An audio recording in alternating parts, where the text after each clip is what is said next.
Bloomberg Audio Studios. Podcasts, radio, news.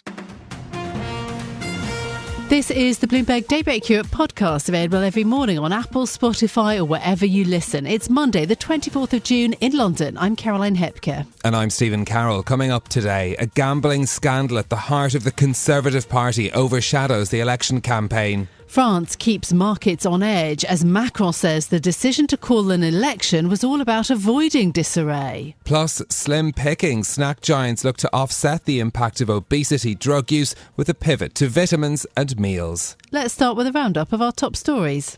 4 of Rishi Sunak's aides are being investigated for betting on the date of the general election before it was announced. Bloomberg has learned that the Conservatives fear the scandal will further derail the party's campaign and may widen to other prominent figures. Home Secretary James Cleverly says he has no reason to believe ministers are involved. My understanding is that it is a small number of individuals. I'm not defending the actions. It is inappropriate, but the Gambling Commission has got a role to play. It is playing that role. We have been told that we should not discuss the details of this investigation, and so I'm going to abide by the instructions of the Gambling Commission. Unlike the Home Secretary, Labour wants the gambling regulator to name those it's investigating as a matter of public interest. Polling suggests the party is on course to win a landslide in next week's general election. Emmanuel Macron says that he called the snap parliamentary elections in France to avoid an even greater risk of turmoil in the future. The French president again attempted to explain his decision in an editorial published in regional newspapers over the weekend, saying that it was the only way to respond to his party's poor performance in the European elections. The latest polls put Macron's group in third place behind the far-right National Rally and the left-wing Alliance. The uncertainty around what the French election result will mean for economic policy has traders betting on more volatility and a weaker euro. Beijing and Brussels have agreed to start talks on the EU's plans to impose tariffs on China-made electric vehicles. Earlier this month, the bloc announced it would impose levies as high as 48% on EVs shipped from China as of July. The talks come as Germany's Vice-Chancellor Robert Habeck made a visit to China. He says these levies are not intended to start a trade war. The differentiation is very, very important, and I tried to explain it to my partners all day long. The differentiation that these tariffs are not punitive tariffs. So like other countries have done, just protecting their markets. Habeck's country is both Europe's largest car exporter and a major trade partner of China. But despite his words, Bloomberg reported last week that Beijing is readying a wave of counter-sanctions against EU countries. In the US, federal prosecutors have reportedly recommended that Boeing face criminal charges. According to Reuters, the plane maker could face charges related to violating a settlement over 2 fatal 737 MAX crashes. Both Boeing and the US Justice Department declined to comment on the story, which comes just days after Boeing's CEO, Dave Calhoun, was grilled by US lawmakers over the firm's safety record. Responding to a question from Senator Ron Johnson, Calhoun admitted that he hadn't spoken to those who had raised safety concerns. Have you directly spoken to any of the whistleblowers? I have not directly spoken to any of the whistleblowers. Do you think that'd be a good idea to do that? Yeah, I think it would.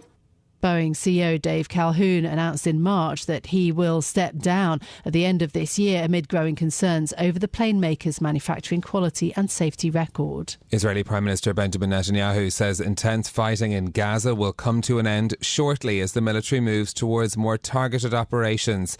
In his first sit-down interview with an Israeli media outlet since the October 7th attacks, Netanyahu also directly rejected the prospect of a ceasefire deal with Hamas that could eventually lead to the end of war. With more, here's Bloomberg's Ed Baxter. PM Benjamin Netanyahu is now saying that intense operations in Gaza will end very soon. He says the next step will be to get some troops into the north to counter Hezbollah aggressions and to bring some local residents back from where they were evacuated. He says he wants to do it by diplomatic means, but if not, he'll go another way. Meanwhile, he's sending Foreign Minister Yoav Gallant to the U.S. to talk about additional aid, which he says has been slowed down. The U.S. has consistently denied the allegation. Ed Baxter, Bloomberg Radio. In a moment, we'll discuss the elections in the UK and in France ahead of Bloomberg's special debate with the Business Secretary, Kemi Badenoch, and the Shadow Business Secretary, Jonathan Reynolds, later on today. But first, another story that caught our eye to do with the weight loss drugs like Ozempic and the effect they're having on food and drink companies. Yeah, well, we know, and we've reported that they've wiped billions of dollars off the market value of those firms because something like 30 million Americans have now taken these GLP-1 drugs. I mean, there's a number of them, as you know.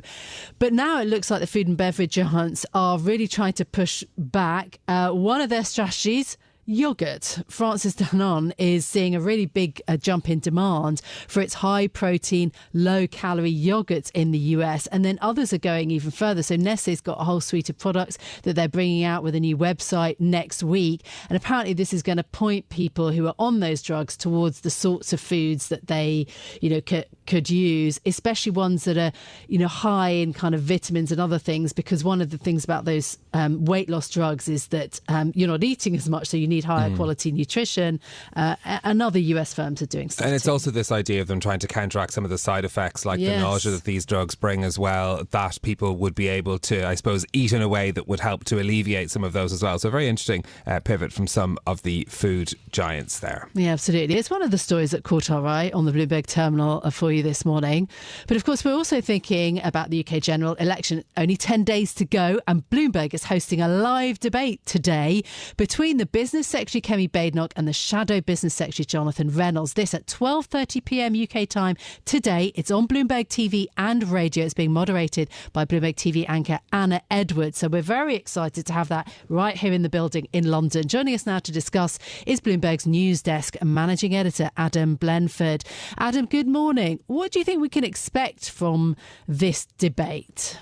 It's going to be a really interesting one. Interesting to see a new cast of characters in some way. We've had the leaders do a number of debates, one of them head-to-head, Rishi Sunak, the Prime Minister, and Keir Starmer, the man who would be Prime Minister. And we've seen various of the party leaders and some of their surrogates in leaders' debate. What we haven't seen is, as you say, Kemi Badenoch, the Business Secretary, Jonathan Reynolds, her shadow from Labour, getting into the detail, hopefully, on some of the core issues affecting the business community today. It'll be really interesting to see how the Conservatives attempt to try and make difference between themselves and Labour. There's been lots of discussion around whether Labour is focusing to try and promote growth and make them a friendly to business, project a friendly air to business, while at the same time leaving open the option of perhaps raising taxes on some of the wealthy business and wealth creators. So it's going to be a really interesting opportunity to hear both from people in the room, in the business sector, from across the sectors,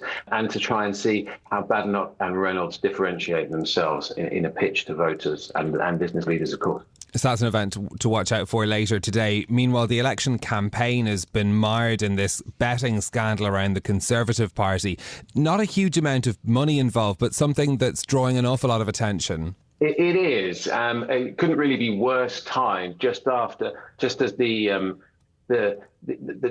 dispute or the shock perhaps over Rishi Sunak's departure from the D-Day commemorations had died down. A week or so later, up comes a new, some might call it a scandal, some might call it something else, around Conservative members allegedly placing bets on the election date. And this plays into quite a long-running perception of the Conservative Party as being slightly mired in whether it's scandal, whether it's an air of impropriety. Of course, allegations need to be investigated, but it's been described as along the lines of Partygate, this idea that they're in power, been not entirely playing by the rules. And that's been a bit of a gift for Keir Starmer over the last few days as the election campaign rolls on. Yeah, some of the UK media have dubbed it Gamblegate, sort of an echo of Partygate.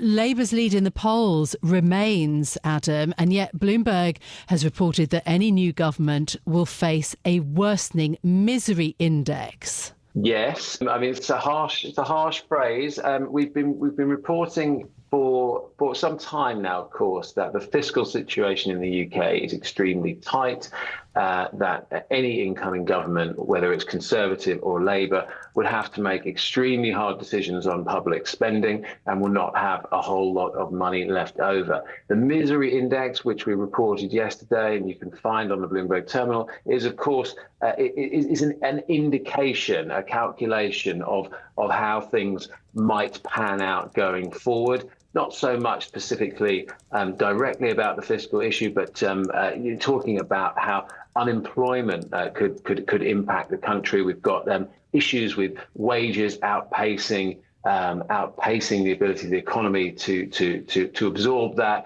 and an analysis looking at how that might need to be adjusted, and therefore put a little bit of a crunch, an extra one if they need one at all, on any incoming government. OK, Adam, thank you so much for being with us. That is Bloomberg's news desk managing editor Adam Blenford, talking about the misery index, of course, which combines inflation and unemployment as a measure. But also, I think, interesting, when you put in the context, the Institute for Fiscal Studies saying that actually neither Labour nor Conservative are being honest enough with the population about the difficulties that they're going to face after the vote. Now to France. Some $240 billion has been wiped off the value of French equities since President Emmanuel Macron called the snap parliamentary elections. Investors are watching the outcome closely, with the far right and a left-wing alliance polling first and second, and President Macron's group trailing in third. Our French equity markets reporter Julien Ponthus joins us now for more. Good morning, Julien. Thank you so much for your time. Morning.